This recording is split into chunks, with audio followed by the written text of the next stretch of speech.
সুপ্রিয় শিক্ষার্থীবৃন্দ, তোমাদেরকে কদরকিল ইউনাইটেড মুসলিম উচ্চ বিদ্যালয়ের অনলাইন ক্লাসে শুভেচ্ছা জানাচ্ছি। আজকে আমরা তোমাদের গ্রামারের ইংরেজি দ্বিতীয় পত্রের চেঞ্জিং সেন্টেন্সের একটা টপিকস ভয়েস চেঞ্জ নিয়ে আমরা আলোচনা করব। তোমরা যদিও ক্লাস 6 থেকে পড়ে আসছো, বিশেষ করে আমার ক্লাসটা আজকে অষ্টম এবং নবম দশম শ্রেণীর শিক্ষার্থীদের জন্য, তারপরেও ষষ্ঠ থেকে দশম শ্রেণীর শিক্ষার্থীদের সবাই কিন্তু এটা উপভোগ করতে পারবে। জানার জন্য, শেখার জন্য আমি কয়েক ক্যাটাগরির এখানে ভয়েস চেঞ্জ রেখেছি। আমি কিন্তু ভয়েস চেঞ্জ হেডলাইনটা দিয়েছি, এখানে কোনোটাতেই কিন্তু আমি উইদিন ব্র্যাকেট কি করতে হবে তা কিন্তু বলিনি। মাঝে মাঝে শিক্ষার্থীদের জ্ঞানকে যাচাই করার জন্য পরীক্ষকবৃন্দ যারা প্রশ্নকর্তা থাকেন তারা কিন্তু এই কাজটা করেন। অর্থাৎ ভয়েস চেঞ্জ অর্থাৎ এটা যদি অ্যাক্টিভে দেওয়া থাকে তাহলে তোমাকে প্যাসিভ করতে হবে, আর যদি প্যাসিভে দেওয়া থাকে তাহলে অ্যাক্টিভ করতে হবে। কেমন?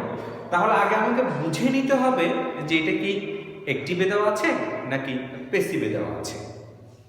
তাহলে প্যাসিভ ভয়েস চেনার আমার মেইন যেটা বিষয় বুলেট পয়েন্ট, সেটা হচ্ছে ভার্বটা অবশ্যই পাস্ট পার্টিসিপাল ফর্মে থাকবে। এটা ছাড়া কখনো প্যাসিভ হতে পারে না, যেটাকে আমরা বলি যে এটা ফরজে আইন, এটা অবশ্যই করতে হবে। তাহলে ভার্বটা যদি পাস্ট পার্টিসিপালে থাকে, তার আগে যে আমাদের টেন্স অনুসারে সেন্টেন্স অনুসারে যদি অক্সিলারি ভার্ব বা হেল্পিং ভার্ব থাকে, তখন সেটাকে আমরা প্যাসিভ হিসেবে চিহ্নিত করি। তো প্রথমটা আমি পাঁচটা সেন্টেন্স লিখেছি, ছোট্ট একটা ক্লাস হবে আজকে। পাঁচটা সেন্টেন্স পড়ে শোনাচ্ছি। He spent money lavishly to help the poor. দ্বিতীয়টা, tourist from home and abroad visit its shore. We use different spices to make our food tasty. Don't look down upon the poor. People enjoy this game. ফার্স্টটা sentence আমি লিখেছি তুলনামূলকভাবে, লাস্টের সেন্টেন্সটা একটু সহজ, আমি এটা দিয়ে শুরু করছি, তারপরে ক্রমান্বয়ে এগুলোতে যাব। People enjoy this game. Enjoy verb কি, যেটা তারা যে কোনো কাজ করা বোঝায়, সেটা হচ্ছে কি ভার্ব। তাহলে এনজয় উপভোগ করা। পিপল এনজয় দিস গেম, এই খেলাটা মানুষ উপভোগ করে। তাহলে কি করে? উপভোগ করে। আচ্ছা, উপভোগ করা, তাহলে এটা হচ্ছে আমার ভার্ব। এখন ভার্বটা কি পাস্ট পার্টিসিপাল ফর্মে আছে নাকি নাই? দেখো, তাহলে আমরা জানি এনজয় ইডি যুক্ত হবে, পাস্ট পার্টিসিপাল কি পাস্ট টেন্স ইডি যুক্ত হবে, পাস্ট পার্টিসিপাল ইডি যুক্ত হবে। যেহেতু এখানে ইডি যুক্ত নাই, অর্থাৎ পাস্ট পার্টিসিপাল ফর্মে নাই, তাহলে অবভিয়াসলি এটা প্যাসিভ ভয়েসে নেই, তাহলে অ্যাক্টিভ ভয়েসে আছে। ঠিক আছে? এখন অ্যাক্টিভ ভয়েস এটা কোন টেন্সে আছে? তাহলে টেন্সের অ্যাকর্ডিং টু আমরা যেটা টেন্স শিখেছি সেটা অনুসারে আমরা পাচ্ছি এটা প্রেজেন্ট ইনডেফিনিট টেন্সে আছে। এবং ভয়েস চেঞ্জের ক্ষেত্রে আমরা কি করি, সেটা হচ্ছে আমরা অবজেক্টকে সাবজেক্ট বানাই, সাবজেক্টকে অবজেক্ট বানাই। ঠিক আছে? অবজেক্ট আমরা কিভাবে চিনব? অবজেক্ট কিভাবে চিনব? তাহলে ভার্বকে কি বা কাকে দ্বারা প্রশ্ন করব? যেটা ভার্ব থাকে সেই ভার্বকে যদি কি বা কাকে দ্বারা প্রশ্ন করলে যেটা আমরা বলতে পারি সেটা হচ্ছে অবজেক্ট। তাহলে ঠিক আছে, এখন আসি। পিপল এনজয় দিস গেম, মানুষ এই খেলাটা উপভোগ করে। মানুষ কি উপভোগ করে? এই খেলাটা উপভোগ করে। দিস গেম, এই খেলাটা উপভোগ করে। তাহলে যেহেতু কি দিয়ে আমি একটা উত্তর পেয়েছি, ভার্বকে কি দ্বারা প্রশ্ন করার পর যে কিন্তু এই উত্তরটা পেয়েছি দিস গেম, তাহলে এটা হচ্ছে অবজেক্ট। এখন এটাকে বানাবো আমি সাবজেক্ট। আচ্ছা, ঠিক আছে, লিখলাম আমি। তাহলে দিস গেম, ওকে।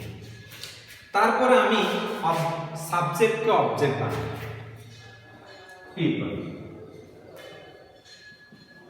তার আগে সাধারণত আমরা একটা প্রিপোজিশন ইউজ করি, সেটা বাই। সব ক্ষেত্রে সেটা হবে না, তার বেশিরভাগ ক্ষেত্রে কিন্তু আমরা বাই ইউজ করি, এবং কিছু কিছু ভার্বের উপর ডিপেন্ড করে আমাদের কিন্তু এই প্রিপোজিশনটা পাল্টে যায়। বিশেষ করে যখন এটা পরীক্ষায় যেটা বেশি আসে সেটা হচ্ছে ভার্বটা যখন নো হয়, তখন এখানে বাই না দিয়ে আমরা টু দিই। ওকে। তারপরের কথা হচ্ছে এরপরে প্যাসিভ করতে গেলে অবশ্যই ফরজ আইন, সেটা হচ্ছে ভার্বটা পাস্ট পার্টিসিপাল ফর্ম করতে হবে। তাহলে এনজয় এর পাস্ট পার্টিসিপাল কি? এনজয়। এনজয় ইডি যুক্ত হবে, এনজয় লিখলাম। এখন বাকি আছে আমার কি হেল্পিং ভার্ব, অক্সিলারি ভার্ব। তাহলে পিপল এনজয় দিস গেম, মানুষ সেই খেলাটা পছন্দ করে। তাহলে এটা কোন টেন্সে আছে? আগে আমরা বলেছিলাম প্রেজেন্ট ইনডেফিনিট টেন্সে। তাহলে প্রেজেন্ট ইনডেফিনিট টেন্সের প্যাসিভ করতে গেলে আমরা এখানে হেল্পিং ভার্ব হিসেবে কি ব্যবহার করি? Am, is, are. Am, is, are. এখন এই তিনটা থেকে আমরা কোনটা ব্যবহার করব সেটা আমার ডিপেন্ড করবে সাবজেক্টের উপর, ঠিক আছে? তাহলে আমরা জানি থার্ড পারসন সিঙ্গুলার নাম্বার হলে ইজ ব্যবহার করি, সাবজেক্টটা যদি ফার্স্ট পারসন সিঙ্গুলার হয় অর্থাৎ আই হয় সেই ক্ষেত্রে আমরা ব্যবহার করি am. Third person singular number হলে ইজ, বাকি সবার ক্ষেত্রে আমরা ব্যবহার করি আর। দিস গেম কোন পারসন? Third person. আমরা জানি নিজের কথা বললে আই, ইউ এগুলো হচ্ছে নিজের কথা, আমি, আমরা এগুলো হচ্ছে ফার্স্ট পারসন, তুমি, তোমরা, ইউ এগুলো হচ্ছে সেকেন্ড পারসন, আর বাদ বাকি যা আছে সবগুলো হচ্ছে কি থার্ড পারসন। দিস গেম এই খেলা, তাহলে এখানে আমি, আমরা, তুমি, তোমরা এগুলো বোঝাচ্ছে, তাহলে এটা থার্ড পারসন। দিস গেম এই খেলা, তাহলে সিঙ্গুলার, কেমন? তাহলে থার্ড পারসন সিঙ্গুলার নাম্বার, তাহলে কি বসবে? ইজ বসবে। ওকে, তাহলে পিপল এনজয় দিস গেম, মানুষ এই খেলাটা পছন্দ করে। এটাকে যদি আমরা প্যাসিভ করি তাহলে এটা প্যাসিভ কি হবে? This game is enjoyed by people. Okay, সোজা। আচ্ছা, এরপরে আমরা এক নাম্বারে যাব। He spend money lavishly to help the poor, যে মানুষকে তার অর্থটা অকাতরে দান করেছে মানুষকে সাহায্য করার জন্য। এখন কথা হচ্ছে যে আমরা প্রায় মনে করি ভার্বের পরে যা থাকে সেটা হচ্ছে কি অবজেক্ট। সবসময় তা নয়। দুটো কথা এখানে। প্রথম কথা হচ্ছে অবজেক্ট আমরা কিভাবে, আগে প্রথম সেন্টেন্সের উপর আমরা কিন্তু ব্যাখ্যার সময় সেটা বলেছি যে আমরা অবজেক্ট কিভাবে বাছাই করব? ভার্বকে কি বা কাকে দ্বারা প্রশ্ন করা, ভার্বকে কি বা কাকে দ্বারা প্রশ্ন করার পরে যে উত্তরটা পাবো সেটা হচ্ছে অবজেক্ট। আচ্ছা, এটা he spend money lavishly to help the poor, এখানে ভার্ব কি স্পেন্ড, ব্যয় করে, ব্যয় করেছিল, খরচ করেছিল। তাহলে কি খরচ করেছিল? কি খরচ করেছিল? তাহলে অর্থ, টাকা। তাহলে এটা অবজেক্ট, এটাকে আমাদের কি বানাতে হবে? সাবজেক্ট বানাতে হবে। এবং আরেকটা ইম্পর্টেন্ট কথা, সেটা হচ্ছে প্রিপোজিশন যুক্ত অংশ, এটাকে সাধারণত আমরা কি সাবজেক্ট বানাই। তাহলে অবজেক্টকে সাবজেক্ট বানাবো। কি ব্যয় করেছিল? অর্থ ব্যয় করেছিল, ঠিক আছে? তাহলে মানে এটাকে আমরা সাবজেক্ট বানাবো। ও, তারপরে ভার্বটা সবসময় আমরা কি ব্যবহার করি? Past participle. আচ্ছা, তার আগে একটা কথা বলি, এটা ভার্বটা স্পেন্ড। ওকে, তাহলে আমি মুছে দিব এখানে একটু মাঝখানে S P E N D, spend, এটা প্রেজেন্ট, এটা past, spend past participle spend, কেমন? ওকে, এখন ভার্বটা পাস্ট পার্টিসিপলে থাকলে সাধারণত আমরা প্যাসিভ ধরি এবং তার আগে অক্সিলারি ভার্ব, এটা পাস্ট পার্টিসিপলে ধরতে পারো, পাস্ট টেন্সে ধরতে পারো। যদি এটা আমি পাস্ট পার্টিসিপলে ধরি কিন্তু তার আগে যদি হেল্পিং ভার্ব না থাকে, তার মানে এটা পাস্ট পার্টিসিপল আকারে ব্যবহৃত হয়নি, তার মানে এটা প্যাসিভ ভয়েস নয়, এটা অ্যাক্টিভে আছে। তাহলে অ্যাক্টিভে আছে, এটাকে আমাকে কি করতে হবে? প্যাসিভ করতে হবে। ওকে, আমি এটা মুছে দিলাম।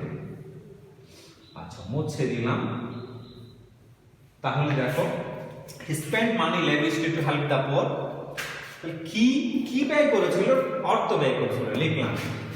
তাহলে প্যাসিভ করতে হলে ভার্বটা সবসময় কি করতে হবে? পাস্ট পার্টিসিপল করতে হবে। স্পেন্ড, এটা পাস্ট পার্টিসিপল স্পেন্ড। ওকে, এটা পাস্ট টেন্স, এটা পাস্ট পার্টিসিপল। তাহলে এটা কোন টেন্সে আছে? ভার্বটা যেহেতু পাস্ট ফর্মে আছে, তাহলে অবভিয়াসলি এটা পাস্ট ইনডেফিনিট টেন্স। তাহলে পাস্ট ইনডেফিনিট টেন্স হলে এখানে আমরা হেল্পিং ভার্ব কি ব্যবহার করব? ওয়াজ অথবা ওয়ার, পাস্ট ইনডেফিনিট টেন্সের প্যাসিভ ভয়েস। এখন ওয়াজ কোথায় ব্যবহার করি আর ওয়ার কোথায় ব্যবহার করি? সিঙ্গুলার হলে আমরা ওয়াজ ব্যবহার করি, প্লুরাল হলে ওয়ার ব্যবহার করি। এবং মানে কি সিঙ্গুলার নাকি প্লুরাল? ওকে, এইটা হচ্ছে নন কাউন্টেবল, ঠিক আছে? যেটাকে আমরা কাউন্ট করতে পারি না। তাহলে যেটা আনকাউন্টেবল বলে, সেটা যদি আনকাউন্টেবল হয় বা নন কাউন্টেবল হয়, তাহলে সেটার জন্য আমরা ব্যবহার করব সিঙ্গুলার হিসেবে ওয়াজ। তাহলে মানে ওয়াজ স্পেন্ট। এরপরে অ্যাডভার্বটা লিখে আমরা লেভিশলি, তারপরে প্রিপোজিশন যুক্ত অংশটা বসাই দিলাম। Money was spent lavishly to help the poor, money was spent lavishly to help the poor by him. তাহলে সাবজেক্ট এদিকে হয়ে যাবে কি অবজেক্ট, হিয়ার অবজেক্ট কি হিম। ওকে, তার আগে আমরা প্রিপজিশন কি ব্যবহার করলাম বাই। ঠিক আছে, দুটো আমরা পেয়ে গেলাম। ঠিক আছে, আবার এইটাতে আসি, tourist from home and abroad visit it's show. দেশ বিদেশে পর্যটকরা এটা সৈকত ভ্রমণ করে। তাহলে এখানে ভার্ব কি ভিজিট, অবজেক্ট আমরা কি নিতে পারবো। তাহলে এটা যেহেতু প্রেজেন্ট ফর্মে আছে, পাস্ট পার্টিসিপেল করলে বা পাস্ট টেন্স করলে ইডি যুক্ত হয়, যেহেতু ইডি যুক্ত নাই তাহলে পাস্ট পার্টিসিপেল নাই, তাহলে এটা প্রেজেন্ট ফর্মে আছে, তার মানে এটা প্যাসিভ ভয়েস নয়, তাহলে এটা অ্যাক্টিভ আছে, এটাকে আমাকে প্যাসিভ করতে হবে। তাহলে ভিজিট ভ্রমণ করে, কি ভ্রমণ করে আমরা বলেছি ভার্বকে কি বা কাকে দ্বারা প্রশ্ন করলে অবজেক্ট পাবো, কি ভ্রমণ করে ইটস শো, এটা সৈকত ভ্রমণ করে, তাহলে এটা অবজেক্ট, এটাকে আমরা সাবজেক্ট করব। It's show. ওকে, তারপর ভার্ব কি পাস্ট পার্টিসিপেল করতে হবে, ভিজিটের পাস্ট পার্টিসিপেল কি ভিজিটেড, তার আগে কি করতে হবে হেল্পিং ভার্ব ব্যবহার করতে হবে। তাহলে এটা কোন টেন্সে আছে, ভার্বটা যেহেতু প্রেজেন্ট ফর্মে আছে তাহলে অবশ্যই কি প্রেজেন্ট ইনডেফিনিট টেন্সে আছে। তাহলে প্রেজেন্ট ইনডেফিনিট টেন্সের জন্য আমরা এটা বেলার বলেছিলাম হেল্পিং ভার্ব হিসেবে am is are, it's show third person singular number, তাহলে কি হবে ইজ হবে, it's show is visited by, এই সাবজেক্টটা অবজেক্ট হয়ে যাবে কেমন, by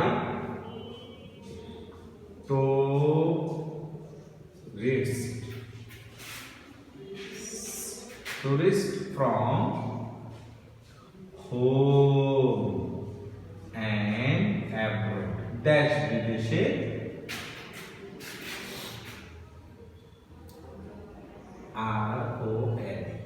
দেশ বিদেশের পর্যটক দ্বারা এই সৈকত ভ্রমণ করা হয়। পরেরটা আসে, we use different spices to make our food tasty, আমাদের খাবারকে সুস্বাদু করার জন্য আমরা বিভিন্ন ধরনের স্পাইসেস ব্যবহার করি। ঠিক আছে, তাহলে ভার্বটা আগে দেখি, ভার্বটা আগে কি ইউজ ব্যবহার করা, তাহলে কোন টেন্সে আছে প্রেজেন্ট ফর্মে আছে, তার মানে এটা প্যাসিভ নয়, এটা অ্যাক্টিভে আছে, তাহলে প্যাসিভ করব। কি ব্যবহার করি ডিফারেন্ট স্পাইসেস, বিভিন্ন ধরনের মশলা, তাহলে কি দিয়ে প্রশ্ন করলে যেটা উত্তর পাবো সেটা হচ্ছে অবজেক্ট, তাহলে এই অবজেক্ট এটাকে আমরা কি সাবজেক্ট বানাবো। ডিফারেন্ট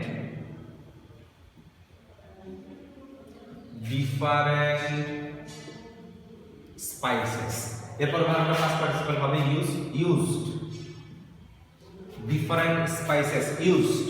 আচ্ছা, এটা কোন টেন্সে আছে প্রেজেন্ট ইনডেফিনিট টেন্সে, we use different present indefinite, তাহলে সেই ক্ষেত্রে হেল্পিং ভার্ব হিসেবে বসবে am is are, different spices বিভিন্ন ধরনের মশলা, তাহলে প্লুরাল করেছে, তাহলে আমরা জানি প্লুরাল করলে কি ব্যবহৃত হবে আর, তাহলে ডিফারেন্ট স্পাইসেস আর ইউজড। তারপরে প্রিপজিশন যুক্ত অংশটা বসাও তুমি, to make our food tasty by we object us. ওকে, তারপরে আসি, don't look down upon the poor, গরিবদেরকে ঘৃণার দৃষ্টিতে দেখিও না, ডোন্ট করিও না। ঠিক আছে, উপদেশ দিয়েছে বা নিষেধ করেছে, তাহলে আদেশ উপদেশ অনুরোধ নিষেধ প্রস্তাব এগুলো যদি বুঝাই সেক্ষেত্রে আমরা এটাকে বলি কি ইম্পারেটিভ সেন্টেন্স। ওকে, তাহলে ইম্পারেটিভ সেন্টেন্সের প্যাসিভের ক্ষেত্রে আমরা কি করি ল্যাট দিয়ে শুরু করি। ঠিক আছে, লিখলাম। আচ্ছা, তাহলে এরপরে অবজেক্ট কি সাবজেক্ট বানাই, কাদেরকে ঘৃণা করিও না, কাকে, গরিবদেরকে। লেট দা, একটু জিনিস আমি খালি রাখছি, এখন পরে লিখবো, আগে তোমাদের বোঝার জন্য লিখে ফেলি। লেট দা পুয়ার, এরপর সাবজেক্টের পরে রিসিভ করতে গেলে ইম্পারেটিভ সেন্টেন্সের ক্ষেত্রে একটা কি আনতে হবে, বি আনতে হবে, এবং সবসময় ভার্বটা কি করতে হবে, পাস্ট পার্টিসিপল করতে হবে। পাস্ট পার্টিসিপল এখানে কি, ভার্বটা হচ্ছে লোক। ঠিক আছে, তাহলে এটা পাস্ট পার্টিসিপল কি লোক। Let the poor be looked down upon, এটা কিন্তু পুরো একটা ফ্রেজ, লোক ডাউন আপন, ঘৃণা দৃষ্টিতে দেখা।